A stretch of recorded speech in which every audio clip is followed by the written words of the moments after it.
இருந்திருக்கலாங்க. ஆனா பெருந்தலைவர்னு சொன்னா அது கர்மவீரர் காமராஜரை தவிர வேற யாரும் கிடையாது இல்லையா? தலைவருக்கும் பெருந்தலைவருக்கு என்ன வித்தியாசம்? தனக்கு கிடைச்சது தனக்கு கீழே இருக்கிறவனுக்கு கிடைக்கும்னு நினைச்சா அவர் தலைவர், தனக்கு கிடைக்காததும் தான் மக்களுக்கு கிடைக்கும்னு நினைச்சா அவர் தாங்க பெருந்தலைவர். தனக்கு கிடைக்காத கல்வி தான் மக்களுக்கு கிடைக்கும்னு நினைச்சாருல.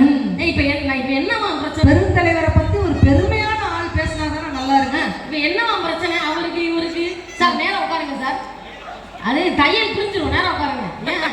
அவர்லாம் எங்க உட்கார்ந்துருக்காரு நினைச்சு பெருமைப்படுது. இந்நேரம் குழந்தையாளுக்கு அட்ரஸ் போட்டு கிளம்பிருப்பாரு. வந்ததுல இருந்து என்ன பேச்சு?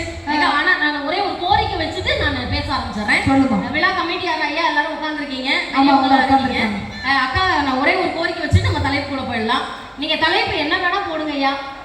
அந்த காலமா இந்த காலமா போடுங்க, மாமியாரா மருமகளா போடுங்க, மகளா மகனா போடுங்க, கணவனா மனைவியா போடுங்க, சொந்த பந்தமா சொத்து சுகமா போடுங்க, பழைய பாடலாம் புது பாடலாம் போடுங்க. தயவு செஞ்சு சேனலை கொஞ்சம் பெருசா போடுங்க. பார்வதி மாவன வீட்டுல பெஞ்சா உணர முடியும், உட்கார்ந்த சேனல் கூட வரும். இவ்வளவு கஷ்டத்துல இல்லாம இருந்த நீ நெருக்கடியில் உட்கார்ந்து இருந்த தெரியுமா? நான் நீங்க சொன்னது 100க்கு 100 உண்மை சார். உங்களை பேச கிடையாது சார். வந்ததுல இருந்து என் சைஸை பத்தி நான் ரொம்ப பணிவான ஆளுங்க, ரொம்ப பணிவான ஆளு தெரியுமா உங்களுக்கு? இப்படியே மேடைக்கு மேடை சொல்லி தாங்க நான் பாதியா மெலிச்சு போயிட்டேன். பாதியாவா?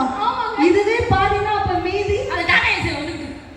வந்தது என்ன பேசுறேன்? நான் இங்க இருக்க ஆண்கள்